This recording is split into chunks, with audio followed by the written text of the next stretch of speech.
இதுவரை நான் பார்த்ததில்லை இதுபோல் வேறோர் ஆலயத்தை.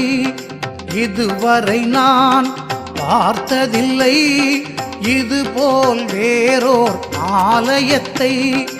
இந்திரன் சாபம் தீர்ந்த இடம், தேவர்கள் வழிபட தேர்ந்த இடம், கற்பின் இலக்கணம் கண்ட இடம், அற்புதம் 1000 கொண்ட தலம், புனிதம் தவழும் சுசீந்திரம்.